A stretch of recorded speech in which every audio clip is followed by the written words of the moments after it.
Hi friends! People ask me very often about my habit of drinking yerba mate, or mate tea, how it's also called in English-speaking countries. In this video I will talk you through 3 topics.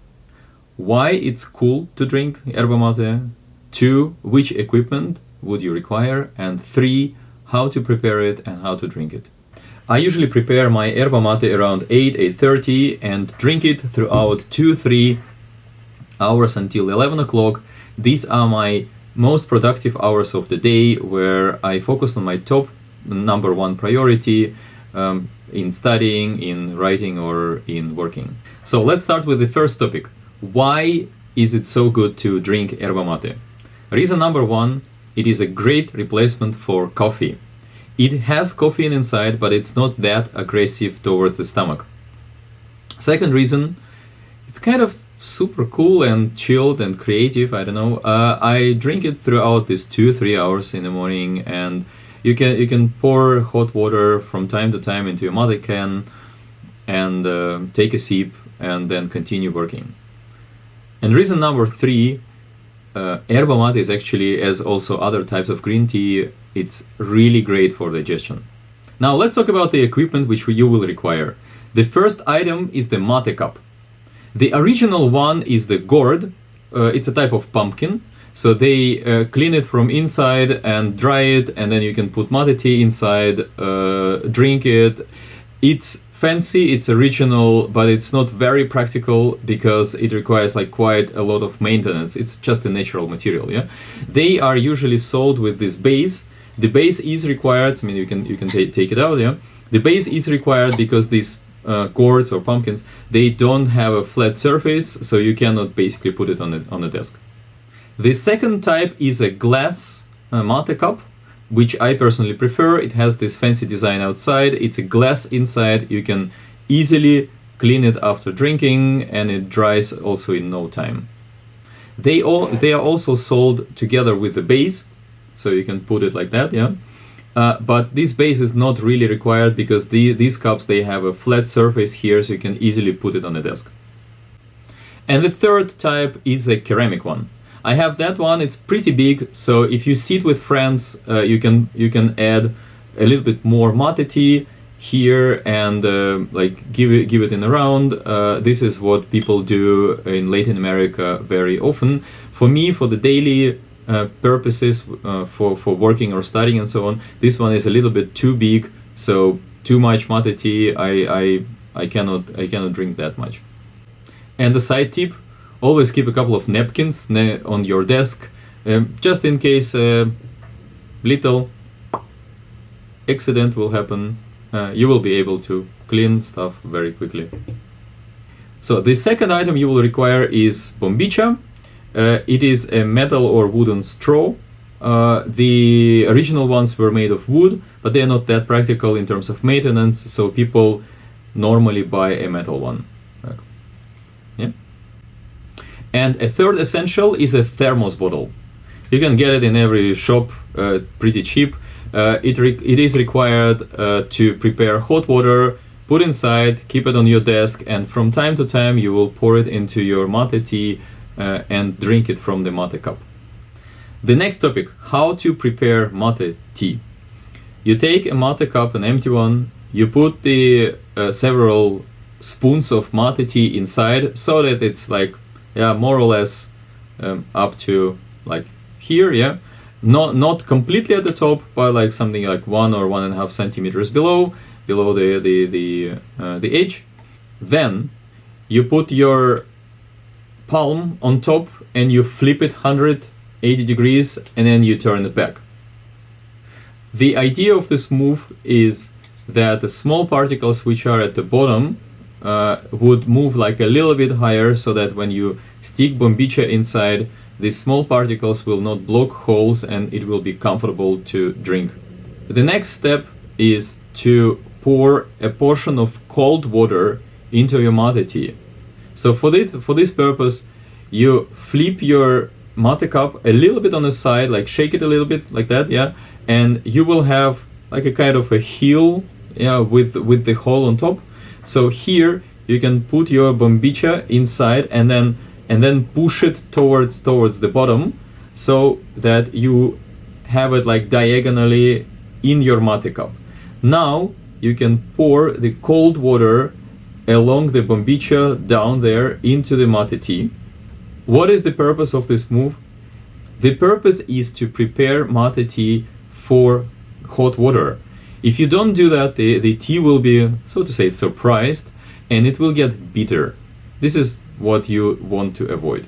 So how much cold water do you require to pour inside? So first of all, you start to fill it in, and you do it until it's like pretty full, but there is still a dry island of mate tea here at the top. And then this water will settle. And then you should do it for the second time. So like pour again, because mate tea will absorb quite some water. And then it's a kind of prepared for you to drink it. The last step is to cook up the water. If you are a total yerba mate freak, then you will most likely know way more about mate tea than I do. So people who really take it serious boil the water up to 100 degrees, and then they let it cool down to roughly 80 degrees.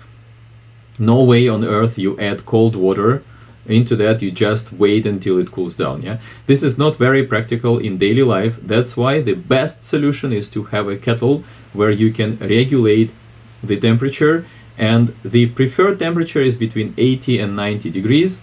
You need to figure out for yourself, because if the temperature is too low, the taste of mate tea will not be that strong. But if the temperature is too hot, first of all, it's not very healthy. Secondly, mate tea may become a bit bitter. So what people usually do, if you start with drinking yerba mate, you start with 80 degrees, then you will try out 85, 90 degrees, and you will figure out, maybe you can also try 75, yeah, and you figure out the perfect temperature for you. There is no black and white, it's a personal preference, personal taste. So I do have such a kettle at home. I boil the water, for me, put it into the thermos bottle, and put this bottle on my desk. So, and I pour the water from this bottle into the mate cup from time to time during these 2-3 hours in the morning, where I like to enjoy mate tea and work or study or write in parallel. So to recap, you have prepared your mate tea in the kitchen with cold water. You prepared your thermos bottle. Now you can go back to your desk, put it next to you, and enjoy the next 2-3 hours. When should you replace the tea in your mate cup? So usually what I do is here something like half a liter fits inside. Then I drink it. I might also add an additional portion of hot water, something like maybe a half, yeah. So after 700 milliliter, the tea is actually gone, yeah. So for me, it does not have that much taste. So if I want to drink another yerba mate like in the portion in the afternoon, I would replace the yerba mate in a mate cup and then start from scratch. Also here, it's a personal preference, so you can try out how much water can you get through your mate tea until you feel like, okay, yeah, I need a replacement. Now we need to talk about the types of yerba mate. I've tried something around 30 different types over the course of several months to figure out which of them fit me at best. So we need to distinguish the form of the tea. They can be fine granular or coarse granular. The fine granular tea types, they tend to have a stronger taste actually, but the disadvantage is that they are like very close to kind of like big dust, yeah, and it's sometimes pretty hard to get the liquid through bombicha like while drinking. So I do drink them, but not very often. I prefer rather the coarse granular, where the particles are a little bit bigger. The difference in taste is not that big for me, but they are way more convenient, so you can just basically drink without any disturbance.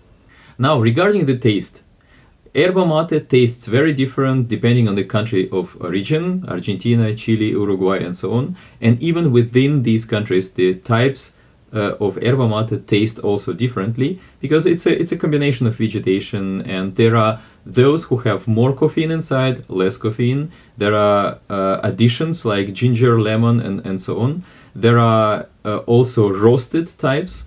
So I personally prefer like rather pure, energetic types of yerba mate, but I also sometimes drink tea with some kind of additions. I did not like that much to drink roasted one, but I know people who like it very much. So the main message here is that you should really, even in your first order, you need to order like 5 to 6 different types, try it out, and figure out which of them work for you at best. I typically order yerba mate online, currently on yerbamate.ch, including the entire equipment. There are also other online stores almost in every country, like yerbamate.de in Germany. From time to time, I really like to visit local shops, Latin American shops, where you kind of, I don't know, you get an advice, you get the flavor of life and conversation and so on. When I order online, one order would typically have something between 5 and 8 kilogram of mate tea in total. I try to order as many different types as possible. They come in packages of 500 gram. Some of the teas are not available in the package of 500 gram, like only 1 kilogram or maybe 700 gram. So I basically combine it to get like a bigger order, and then I can choose which tea I would like to drink on a daily basis. This is actually my first mate cup. I've got it as a present from Caroline. Hi Caroline, thank you. My treasure. I do use it from time to time just because it's fancy, but I prefer that one for the daily basis, just in terms of maintenance. To sum up, drinking yerba mate on a side is a process which kind of supports my creativity, my state of flow. It's great for digestion, I get hungry for the lunch break, and it's a great replacement for caffeine because it doesn't tend to produce this spike where you drink coffee, you're like fired up, and then it just drops even like lower than your original level. Thanks for watching this video. I hope you liked it. If you have any questions, please reach out to me, please write comments. I will be happy to answer, and see you in the next video.